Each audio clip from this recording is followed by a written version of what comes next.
guys, so for this video, we're basically going over the UFC Featherweight division, and the joke topic for this is going to be BMF ability amongst the division.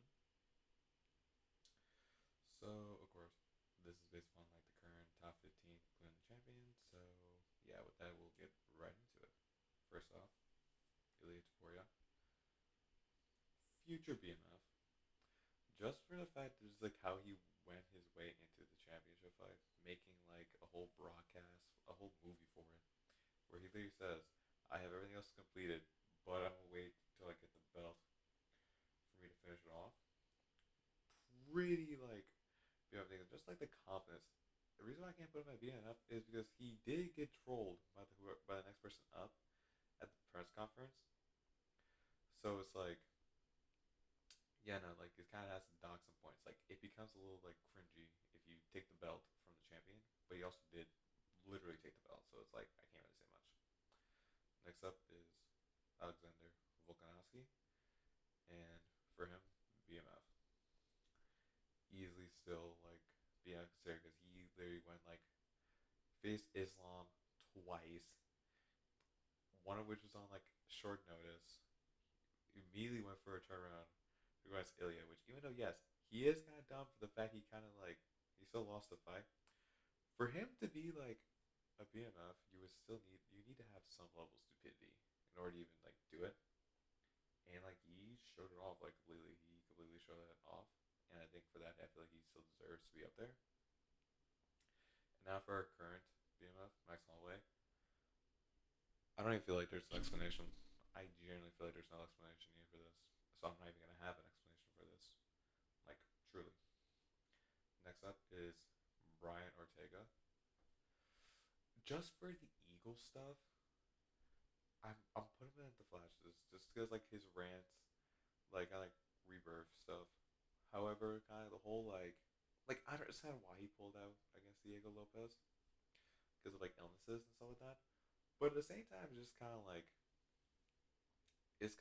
you kind of knew what you were signing up for when you were trying to do it. So like I respect him for it, which is why I say he has flashes. But like for the overall like rest of the stuff, it's like compared to like everyone else, like he does not deserve to be kind of like up here, kind of like he kind of doesn't. Next up is Yair Rodriguez. Um, I'm putting on flashes for now. However, I'm gonna like double check some stuff. Let's see. Won 6 by knockouts, 5 first round finishes. Well, yep. Yeah, no, he has to be like right here at minimum. Because lost to Volkanovski by KO and to Ortega by a submission. Like, don't think you should like go for it. And also just given the fact is like Yair was like an interim champion, so it's like give him respect for it. He did kind of do it, but at the same time, he also kind of lost everyone else. Plus, just kind of like his like presence like nowadays is just not there. He just kind of lacks it a little bit, honestly. Next up, Arnold Allen. Not just for the way he speaks alone. It's just like I'm sorry, but he like I was like yeah like he talks like that all the time. Which yeah, there's sometimes where I can talk like that sometimes, so I understand it. But at the same time, it's like no, like you just can't. You know what I mean? It's just kind of like you just can't with that really.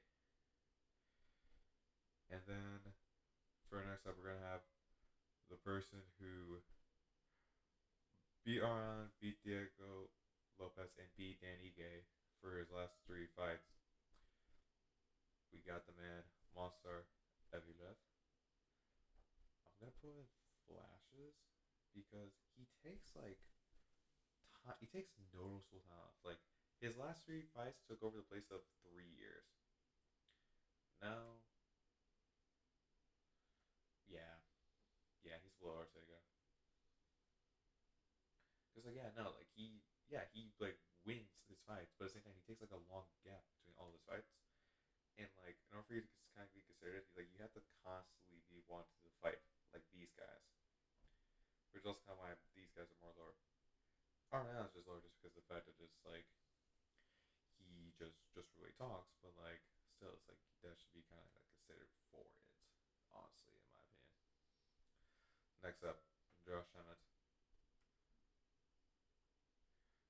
Just for the KO, Bryce Mitchell, he immediately has to go into like tendencies. Like I'm sorry, but like he rocked him. Like he really needed that win. And like come on, like 7 knockouts. He lost to Poirier, he lost to Rodriguez for the interim belt. And just like like he hasn't fought this year, but at the same time it's like last year he fought like 3 times. So it's just kinda like like he kinda like needed to get a win. So it's just kinda like the fact that he keeps like trying. That's the thing, like he tries. Like he tries. So I gotta give him his respect while it is. The KO was pretty vicious, so immediately just like strikes the fear into like God and everyone basically for it. So yeah, so that's kind of why I feel like justified for putting him there. Next up is Aljamain Sterling. For what he did in like featherweight, yes, he's a boring fighter, very boring. However, when he was when he was at bantamweight, he had like this thing about him where it's just kind of like no one except for O'Malley. Yes, all of his style defense has an asterisk. I'm gonna retract that statement. However, it's just like he had like this sense of like control where it's like it can't really do much against it. It's like you have to survive his control because most of the losses he has are all like legit. Like most of the losses he has in his career are all either by like knockouts, basically. Like majority of them are all just kind of like you had to put him down. Like because if you put him to a decision, he's most likely is gonna win that exchange. Honestly,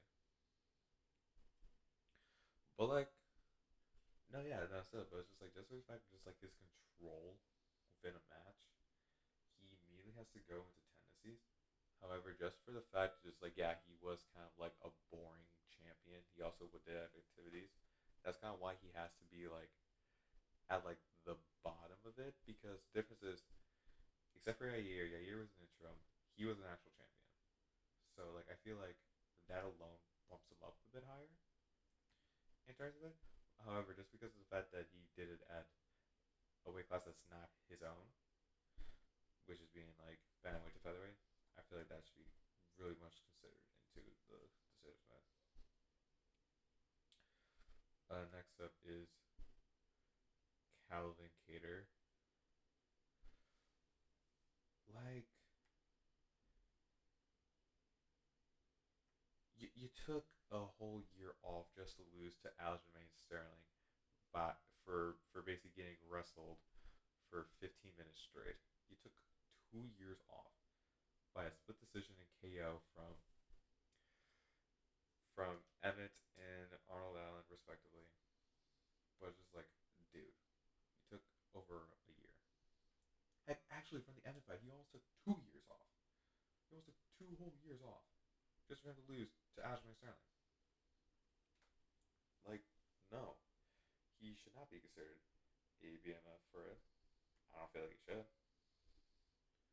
Like, really, like he literally took a break just for him to get whooped, just for him to get beat again by a grappler. Next up is Giga Shiketse for just off of looks alone. He should not be there. He just does not give. Well, eh,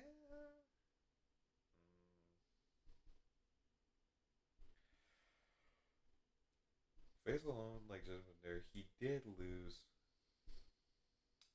to Arnold Allen and Calvin Cater. So yeah, that's about right. Seems about right for there, honestly, in my view. Next up, it is Lorena Murphy Okay, just for the fact that he had a draw and he beat Edson Barbosa for it, which Barbosa alone automatically is kind of like one of the more like scarier like strikers. For like that alone, like he immediately should be considered like in the flashes. He has like flashes of it where I feel like he can be, and given the fact that like he only has one like one non-win and that being a draw, kind of shows off some class right there. Shows us some flashes. I wouldn't say as much as Brian Ortega because Ortega challenged for the belt, but like yeah, no, honestly, think kind of makes sense. The kind of thing kind of makes sense for him. Next up, Bryce Mitchell.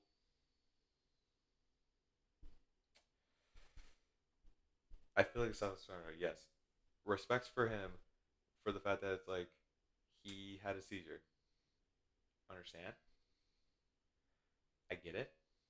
I feel very bad for him for it, but at the same time, it's like you also had to get judged. You got obliterated so hard by Josh Emmett, who I'm putting right here to the point where he had a seizure. Like you kind of have to be there. Like you kind of have to be. It's like baseball principles. Next up, we're gonna basically go do these two back to back because both of them are in there for like the same reason. Diego Lopez, BMF tendencies. No, definitely like it. This man had to deal with the bullshit of waiting in 3 times for his match and having to take his opponent on a 4 hour notice for it, and he still stayed calm. He still took the fight, and he still won the match. That is insane. High respect for him. He basically helped with us for save a card. He really did. Like he genuinely did, and I feel like for that, I feel like he deserves respect. I feel like honestly, like if there were to be a future BMF, I think he would be up there. However, Danny Gaze about that dude. He got called up on 4 hours notice to fight, and he still put up a really good fight the whole time. Like honestly, like he honestly for Danny Gaze being on 4 hours notice, he did a lot better, and he didn't care. He took it, and like generally, he did not care. He really didn't. Like truly, he didn't, which I think it's impressive. Really think it's impressive. Like generally, I think that's impressive. I feel like he should be more respected for that, and also, oh my god, I accidentally got the wrong photo. This is supposed to be Essen Barbosa. So you know what we're gonna do? Let me just do this right here.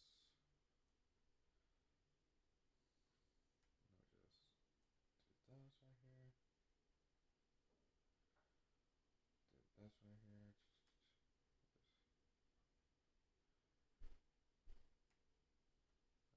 go to here.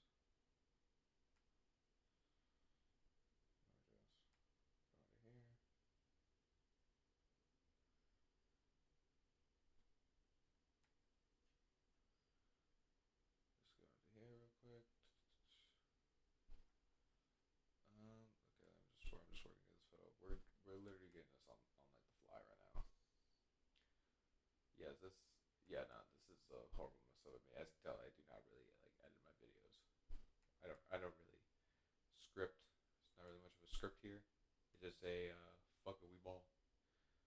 And fuck it, we ball. Essen Barbosa. Essen Barbosa. Okay, I gotta fix the screen up. Gotta fix the screen up. The wrong thing. Yeah, no, this is going to shit. But you know what? Fuck it, we ball.